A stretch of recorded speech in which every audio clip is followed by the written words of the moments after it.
Hi, I'm Ellen Schmidt-Devlin. I'm the co-founder of the Sports Product Management Program. Roger Best, co-founder as well. I started out in engineering at General Electric Company, and I think that's particularly important to this conversation because it was while I was at GE that I pursued my evening MBA program, meaning that for those that were listening in online, particularly appropriate for you to know that both Ellen and I suffered the pain of working and the advantages and going to school at the same time. I went on to, after GE, get into follow up on a PhD and then eventually taught at the University of Oregon. My real passion, however, was to be in business consulting, which I did for 30 years. Roger and I met. I had been at Nike for 27 years, and I retired from Nike and had this crazy idea that we could develop a program that would help get people ready for the sports product industry. I did a lot of my career outside the US and Asia, and when I came back to Oregon, I became re-familiar with the fact that Oregon has become the Silicon Valley of the sports product industry. We have over 900 companies here, and it gave us an opportunity to create a program to get people ready for not just Nike, but get them ready for the entire industry. It's important to recognize that the University of Oregon was one of the pioneers in sports business. Mm-hmm. And 25 years ago, the Warsaw Sports Marketing Program was initiated. Today, there's 500 such programs. So one of the things that Ellen and I saw was not only was there an opportunity in Portland because of the epicenter of sports product management or sports product companies in Portland, but also the timing was right. There was nobody doing this. There was no formal graduate or undergraduate program in sports product management, yet there's this huge industry of companies, both in Portland and worldwide. I don't know if anybody would say if we'd still be working on this and still introducing new ideas into this today. I don't know if either one of us would have thought that. But when we originally sat down, and I remember some of the original conversations that we had, we did talk about online. We knew that online was a way that we could go global immediately. And we thought, you know, what if we did online first? But we had two obstacles in there, if I remember. The first was that the University of Oregon did not have any online degree programs. Right. You know, so we were working with a university that didn't have support for online. So the second reason that I remember, it'll be interesting to see if you remember this too, is that because we were doing something so different and so new, there needed to be a there. You know, we needed to have a place where people could say, this is where you go to learn sports product management. And that was a lot about building the building downtown, creating a program that people could come and see. You know, students, potential students, the industry could come and see. Everybody could see this is what sports product management means. And then that gave us the opportunity then to bring online after the face-to-face. Well, I think that's really important because a lot of people doubted whether we could do this. They did. Most people Most people, if not all. Industry, the academic world, and it was actually on a visit to one of the companies, it was Brooks up in Seattle. Ellen and I visited to benchmark the idea, and they really were all for it. And some of the managers they had in the meeting said, gosh, I really want to be part of that program, but I have a house payment, I have a family, I have a full-time responsibility in the company. I just can't take off a year and a half to come to your program. And that's when they said to us, actually, an online option would be fantastic. We agreed, and it was really on the way back from that visit in probably 2013 that we said we will do online, but we need to get credibility, we need to get a program off the ground, we need to graduate some classes, we need to build a brand, and then we can promote this brand, you know, as an online program. We thought that would be pretty easy, but that was another whole challenge in this process. I think you bring up another good point, Roger. I mean, with your background, you know, you having the bestseller book on consumer marketing, you understood to go to the consumer first. I understood that coming from Nike. You know, so when we put this program together, we didn't start at the university and ask, what can we do? We started at the industry and we asked them, what do you need us to do? You know, from there we went back to the university and said, what do we have to offer? And then we went out and said, who else is out there? You know, and I think that was when we found out how unique what we were proposing was. You know, and I love the conversation coming from Brooks that they wanted us to do online first. Right. And online is really giving us an opportunity to impact the industry sooner. For the people that are in the industry today, that they can come back and get their education. But then also, there's a lot of people that are trying to get into this industry. And this industry would love to have them. Right. But this industry is not going to employ them until they know this industry. So I think that the program gives them that bridge, into this industry. That's an important point Ellen brings up. The program was designed from a market-driven point of view. We brought in close to 100 managers from the industry, and we pretty much had an idea where we wanted to go based on Ellen's experience and my experience, but we wanted to get more specific as to the exact topics, the kind of curriculum, the kind of knowledge, the kind of experience that really would excite employers when people are coming out of our program. And so we did 4 focus groups. This is larger than a normal focus group, with about 20 people for an hour and a half to get their input. So the program was really designed with the input of people working in the industry. And they're the ones that really felt that creative thinking, innovation, experiential learning, and that led us to the lab. We have I think one of the hallmarks of our program is our lab. Maybe you want to speak more to it, because that was your baby. Well, I think what we found and what we did before the workshops, I remember, is that we did the individual interviews. We did over 150 individual interviews. Then we started putting together the workshops. And the workshops were just the industry people. And then we could see immediately, we need to bring in the academic side so that they can see each other. They can begin to build this program and help us build this program and help us get the program approved, right, by having the academic side at the table as well. Right. But I think what we learned early on is that this industry is different. It's not consumer goods. And I think you asked me early on, Ellen, how is this industry different? And I kept on trying to explain, I think it's different because we use, the head drives a lot. Obviously, intellect, you have to be smart in this industry. But it's really through the heart and the hands that you learn this industry. You cannot learn this industry, you cannot be successful unless you learn how to learn through experience. And that's what this program does. I think that one of the best things I heard from our students was after their first 3 terms, they go on a summer internship. And I think I can say that safely that almost every employer that took on our intern was surprised how much they knew. Yeah. Because they'd actually touched machines. They did sewing, they were involved in making a shoe. They knew all the terminology, all the measurements, all the details. You don't get that in a textbook. Right. They learned it, they had built a shoe, they had built a garment, and so they had taken visits to companies. So they not only had, after 3 terms, the education and the theory of branding and product development and cost accounting and marketing, but they also had the experiential learning of building a product in the lab and visiting companies and asking questions. So when our students really in this program leave, they're leaving with a lot of experience, not just new knowledge in terms of what you could read in a textbook or view in a YouTube video if you took the time to find the right one. I thought for sure the industry was going to say, be sure the students understand branding. Make sure they get what they said is make sure the students learn how to work on teams. Right. And I would say that is the thing that has been the most difficult thing to teach people. Because people will go through an undergraduate and they will work on teams of people very much like themselves. And they come into a program like ours and you have a designer working with an engineer, working with it's because it's a creation team. And the creation teams are very difficult to know how to work on until you have worked on one. And by the end of the program, the students come back to us and say that's the #1 thing that they learned how to do while they were with us. And not that the book things were not important, of course they were, but the fact that they learned how to work together with a team to create a better product than any of them could have done separately. I think it's worth mentioning that in building the teams, they're not self-selected. We create the teams.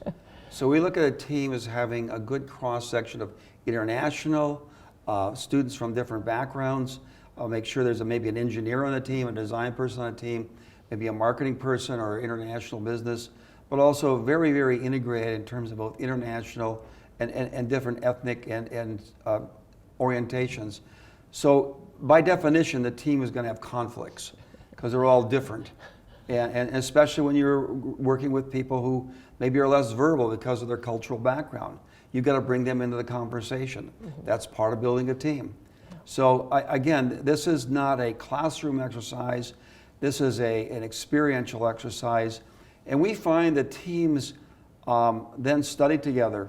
They'll go to the lab and hang out in the lab and do their homework together. So it is a close-knit group that grows over time, and they have something in common in this particular product that they're building. Yeah, and we give them a set of tools as well. You know, so when they come in, they learn a kind of self-reflection. In order to come on the team, you need to understand yourself first. And then we let them learn about the team.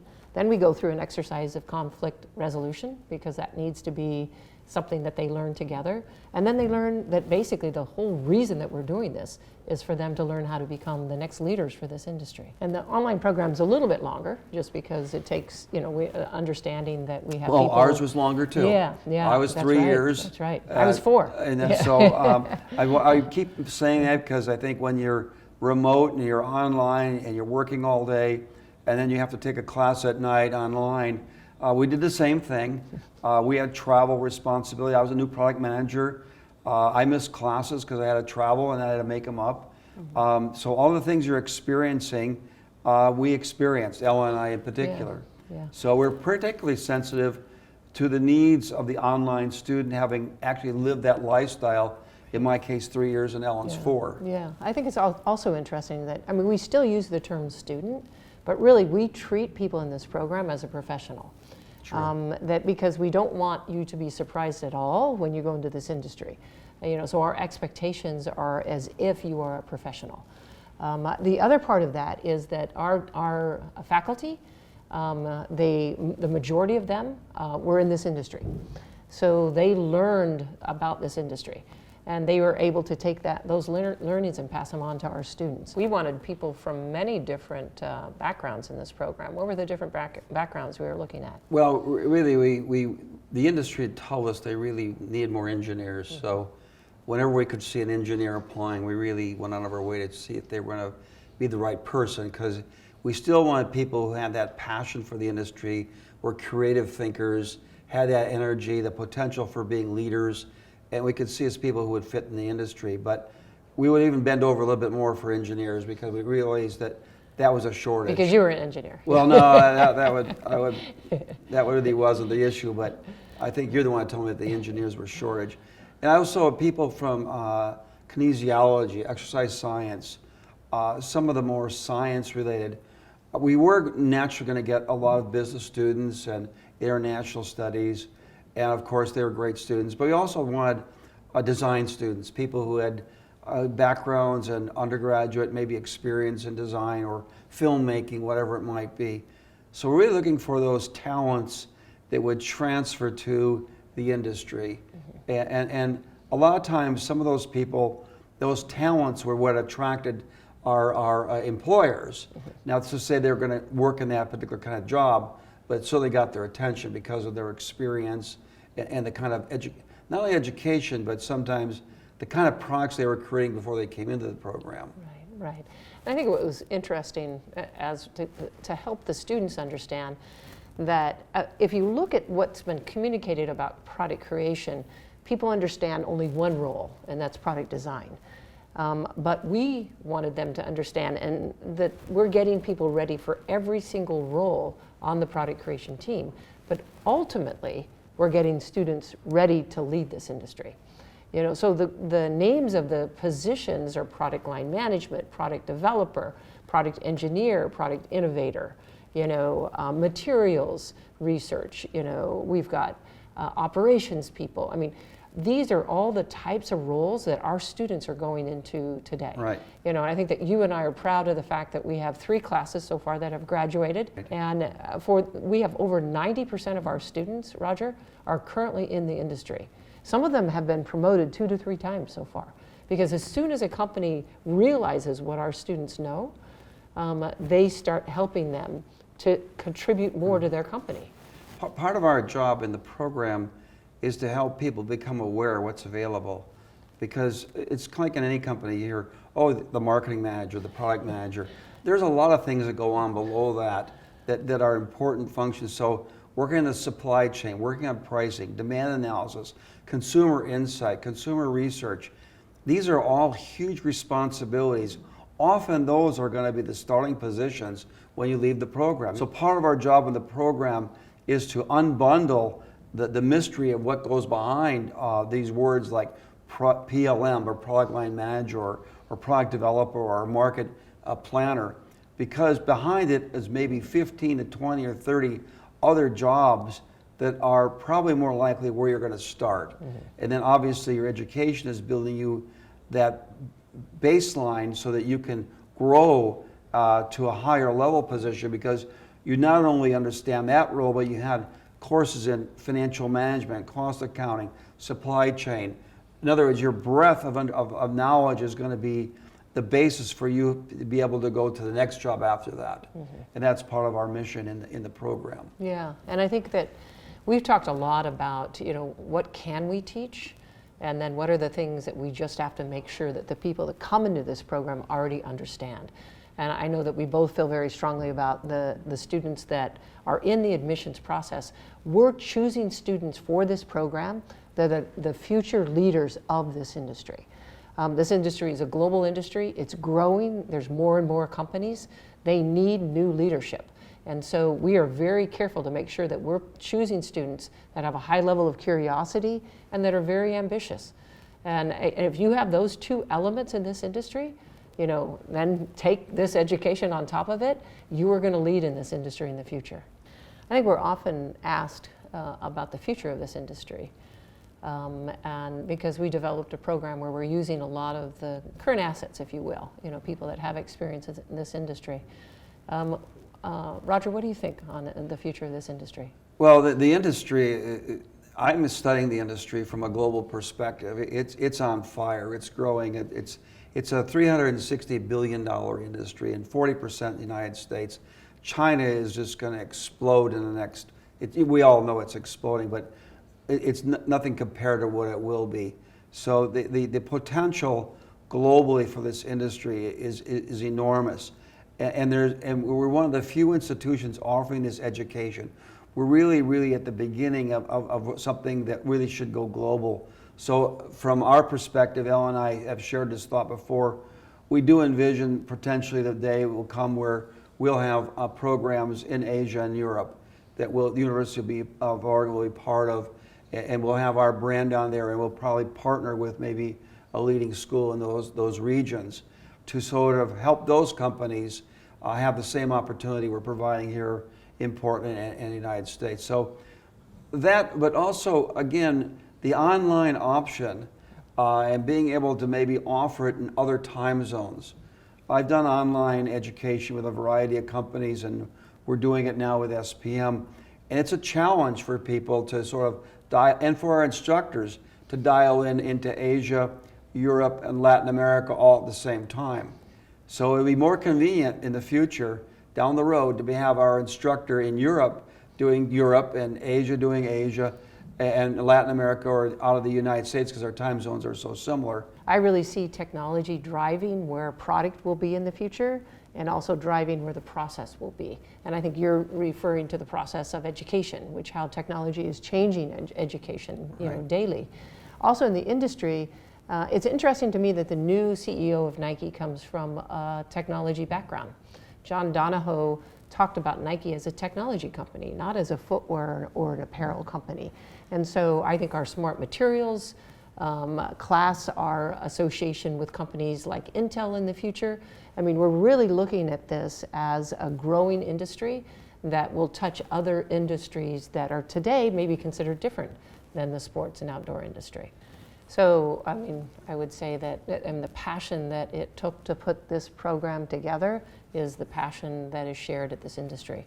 You have to understand that you can make a difference. One person can make a difference, a team can make a difference. We are already making a difference in this industry with the brilliant students that come, investing in themselves, making themselves available to work and change this industry, make this industry more sustainable, make it more global, make it more innovative. And that's how this industry survives, and that's how this industry thrives. So it's fun to be a little bit of a part of that. I'd also like to go back again to the opportunity the students that choose to take the online program or the on-site program. When I came out into my MBA program, I just took 1 or 2 classes a term. I had no idea what I was getting into. Here I was an engineer, I'd been an engineer at General Electric, now I was moving into product management, a little bit more interesting, a little bit more fun, a little more human even, but I had no idea of what was possible in all the areas of business. We open up that lens to you in the area of this industry, and the possibilities are enormous.